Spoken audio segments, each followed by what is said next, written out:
Okay, let's go. Ito na mga ingredients. Stop nyo na lang. Diyan, magpakuloy na natin ng saging. Smash natin hanggang madurog at maging ganito. Sama na natin dyan ang itlog. At sundan natin ng ating milk. Nakita ko yung gatas ng anak ko. Sama na natin dyan. Pampasarap din yan. At lagyan na rin natin ang harina at paghalu-haluin lang natin lahat dyan hanggang maging ganito. Ganyang katik ang kailangan natin mga boss madam para ma-mold natin ng maganda. At dito nga pala ay naglagay tayo ng mantika sa ating kamay.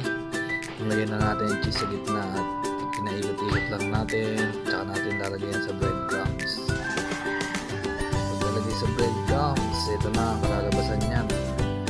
Tapos iparito na natin hanggang maluto at maging golden brown. Then, let's go! Ito na ang ating cheesy banana balls. Tag nyo na ang ating mga cook sa bahay.